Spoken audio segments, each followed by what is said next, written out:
Bismillahirrahmanirrahim. Assalamualaikum warahmatullahi wabarakatuh. Kali ini kita akan membahas tentang transportasi pada tumbuhan.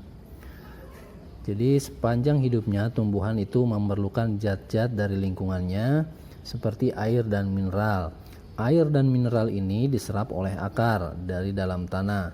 Sedangkan gas-gas seperti karbon dioksida dan oksigen diambil oleh stomata dan lentisel dari atmosfer. Nah, kaitannya dengan transportasi ini pada tumbuhan ini secara umum dibagi dua, yaitu transportasi ekstravaskular dan transportasi intravaskular.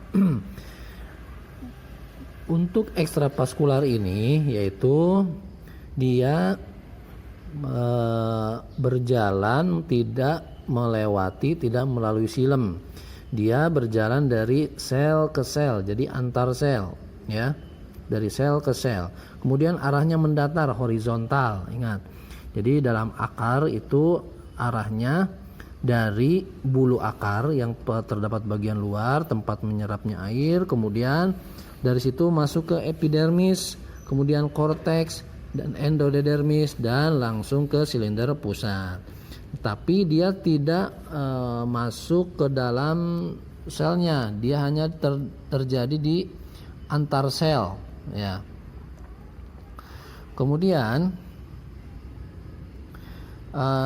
secara umum ekstravaskular ini dibagi dua, yaitu apoplas, itu pergerakan melalui ruang antar sel, dan simplas melewati sel-sel akar melalui plasmodesmata.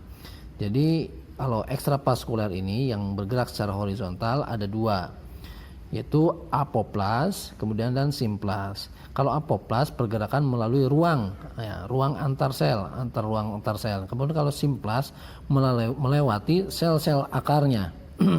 Jadi kalian bisa lihat di halaman di buku paket halaman 116.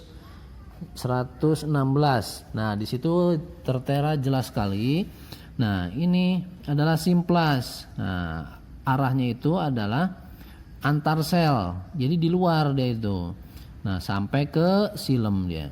Kalau yang apa itu? Apoplas, kalau apoplas itu apoplas itu pergerakan melalui ruang antar sel. Ini apoplas yang di luar ini, dan simplas ini yang dalam nih, yang hitam nih. Nah, ini masuk sampai akhirnya ke silem. Ini adalah simplas. Kalau apoplas yaitu hanya di luar. Nah, jadi dari mulai rambut akar, kemudian epidermis, korteks, endodermis, akhirnya ke silinder pusat, yang dimana di dalam silinder pusat ini terdapat pembuluh utama yaitu silem yang akan mengangkut dari akar ke seluruh tubuh tumbuhan. Kemudian kalau transportasi intravaskular ini merupakan pengangkutan terjadi di dalam silem. Nah, kalau di dalam silem berarti dari bawah ke atas, berarti bersifat atau arahnya vertikal. Nah, faktor-faktor yang mempengaruhi yaitu adalah tekanan akar, kemudian kapilaritas dan daya isap daun. Kalau kapilaritas itu adalah kalau tekanan akar itu merupakan melalui proses osmosis, ya. Jadi gerak air dari larutan yang encer ke larutan yang pekat. Itu terjadilah tekanan akar, yaitu disebut juga dengan osmosis, ya kan, dari yang encer ke yang pekat. Kemudian kapilaritas, kalau kapilaritas misalnya seperti kalian sumbu kompor. Kalau lihat sumbu kompor itu akan terjadi pergerakan, misalkan minyak dari bawah bisa naik ke atas. Nah, itu adalah kapilaritas. Kalau enggak, kalian mencelupkan sedotan yang kecil atau pipa yang kecil kemudian ke dalam air, dan air itu akan terangkat, akan melebihi dari permukaan air. Itu adalah kapilaritas. Contoh dalam kehidupan sehari-harinya. Kemudian daya isap daun. Daya isap daun ini merupakan terjadi pada saat atau terjadi di dalam penguapan air melalui daun, sehingga daya tekan air dan sehingga air dan mineral yang dari bawah itu bisa naik ke atas melalui tekanan akar, kemudian kapilaritas dibantu oleh daya isap daun melalui proses penguapan air atau disebut juga dengan transpirasi. Nah, transpirasi ini adalah disebut juga dengan penguapan. Jadi daun itu mengalami proses penguapan. Nah, itu jadi faktor yang mempengaruhinya ada 3, tekanan akar, kapilaritas, dan daya isap daun. Lanjut ke respirasi tumbuhan. Respirasi tumbuhan adalah sebagaimana ciri makhluk hidup adalah bernapas. Nah, tumbuhan juga mempunyai proses bernapas. Jadi dia bernapasnya melalui 2 tahap. Yang pertama adalah penguraian sel atau respirasi sel dan pertukaran gas. Kalau penguraian sel ini adalah penguraian senyawa kompleks menjadi senyawa yang lebih sederhana dengan membebaskan energi.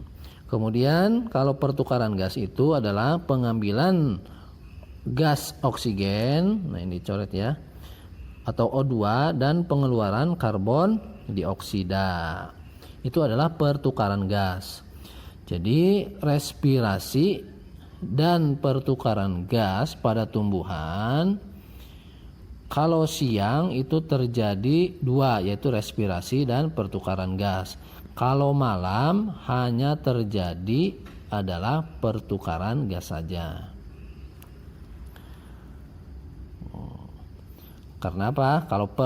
Kalau siang itu ada sinar matahari, yaitu terjadinya fotosintesis. Fotosintesis itu adalah penguraian sel atau respirasi ya.